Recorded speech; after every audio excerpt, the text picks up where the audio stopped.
शिवसेना उद्धव बाला साहब ठाकरे दल में अभी हाल ही में बहुजन विकास आघाड़ी के बड़े नेता पूर्व सांसद बलराम यादव के भाई का शामिल होना एक चर्चा का विषय बना।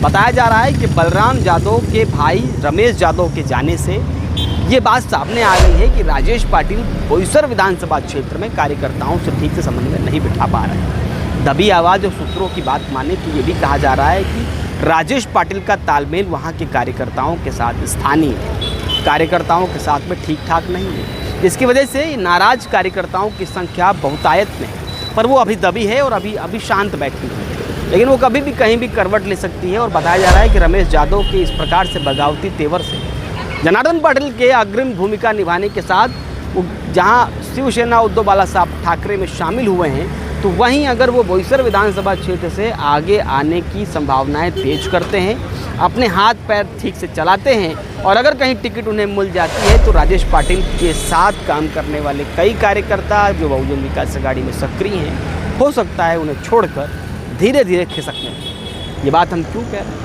क्योंकि जिस तरह से रमेश यादव का जाना हुआ, बताया जा रहा है कि वह बलराम यादव के भाई हैं और बलराम यादव पूर्व सांसद बहुजन विकास आघाड़ी में बड़े नेताओं में शामिल हैं। उनका हमेशा जिक्र किया जाता है एक बड़े आदिवासी नेता में बहुजन विकास आघाड़ी दल में उनकी एक अलग पहचान है इस दल में और अलग से उन्हें सम्मान भी दिया जाता है। ऐसे में इस तरीके के दल से इतने बड़े ओहदे में बैठने वाले व्यक्ति के भाई का जाना, यानी बलराम यादव चाहते थे कि लोकसभा चुनाव में उन्हें तवज्जो मिले, उन्हें टिकट मिले। जब उन्हें टिकट नहीं दी गई, ऐसे में राजेश पाटिल को टिकट दी गई। कहीं ना कहीं ये बात भले बलराम यादव को अखरी ना हो, लेकिन उनके आसपास के लोगों को ज़्यादा लगी। इसका नतीजा ये रहा कि बोईसर विधानसभा चुनाव में, यानी महाराष्ट्र के आने वाले चुनाव के मौसम से पहले ही ये उठापटक देखने को मिल रही है।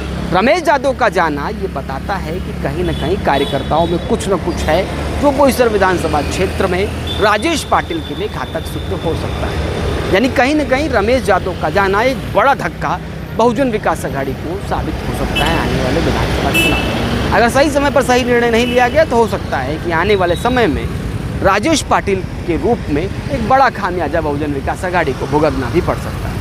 अब देखना ये होगा कि जनार्दन पाटिल के इस उठापटक वाले खेल में, जोड़तोड़ की इस राजनीति वाले हर बार जब ये करते हैं तो कहीं ना कहीं कुछ ना कुछ हलचल नज़र आती है। फिलहाल जनार्दन पाटिल रमेश यादव को ले जाकर उड़ाटा में शामिल करा चुके हैं। उन्हें टिकट मिलती है कि नहीं मिलती है, आगे आने वाले समय में और नाराज कार्यकर्ता इधर जाते हैं कि वहीं बसते हैं। राजेश पाटिल पुनः आगे क्या कुछ करते हैं, बोईसर विधानसभा क्षेत्र में इस पूरी भूमिका से क्या असर पड़ेगा, ये सब कुछ देखने वाला है।